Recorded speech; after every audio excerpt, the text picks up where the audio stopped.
వాళ్ళంతా మోసం చేస్తారండి. విద్యాశాఖ ఎవరు చెప్పాడు బకాయి అని? నేనేమన్నా రాసి ఇచ్చానా నీ దగ్గర ఫీజు రియంబర్స్మెంట్ తీసుకొని?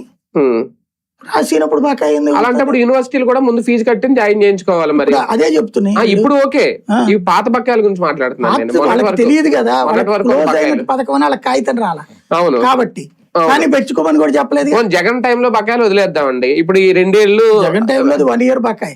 మరి ఇప్పుడు ఈ 2 ఏళ్ళు వాళ్ళు ఇచ్చారు కదా, ఫీజు రియంబర్స్మెంట్ వస్తుందనే కదా అడ్మిషన్స్ ఇచ్చారు. ఎవరు చెప్పారు నీకేమైనా? గవర్నమెంట్ చెప్పింది ఫీజు రియంబర్స్మెంట్ అలాగని చెప్పి గవర్నమెంట్ ఆ జీవో రద్దు చేయలేదు, ఆ పథకం ఏం క్యాన్సిల్ చేయలేదు కదా. జీవో అనేది ఆ ఏడాదికి ఉంటది కానీ కొత్తగా ఏడాదికి మొత్తానికి అని రాదుగా.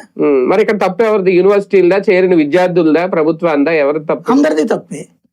ఫీజు రియంబర్స్మెంట్ ఉందో లేదో ప్రభుత్వాన్ని అడగలే నువ్వు. కానీ అక్కడ మోసపోతున్నది స్టూడెంట్, నష్టపోతున్నది స్టూడెంట్. అక్కడ నమ్మినే మోసపోయారు. ఓటేసినప్పుడు తెలియదు అది. ఇంతకుముందు అనేక పథకాలు ఎత్తేసరి ఎత్తర్లే అనుకున్నారు. ఫీజు రియంబర్స్మెంట్, ఆరోగ్యశ్రీ ఎత్తర్లే అనుకున్నారు. కానీ ప్రభుత్వం ఏం ఆలోచించింది? ఫీజు రియంబర్స్మెంట్ ఇచ్చాడు, ఆరోగ్యశ్రీ ఇచ్చాడు, అమ్మఒడి ఇచ్చాడు, నవరత్నాలు ఇచ్చాడు. అయినా సరే ఆ నోడగొట్టారు. 11 సీట్లకే పరిమితం చేశారు. మనం ఇస్తే ఏంటి, ఇవ్వకపోతే ఏంటి? ఓటు ఎందుకు వేశారు? ఎమోషన్తో వేశారు. మనం ఇప్పుడు మధ్యలో మన పవన్ కళ్యాణ్ ఉంటాడు, కాసేపు ఎమోషన్ పండిస్తాడు. మధ్యలో చంద్రబాబు గారు అనిత గురించి ఇంకోటో పెట్టి ఎమోషన్ పండిస్తారు. లోకేష్ గారు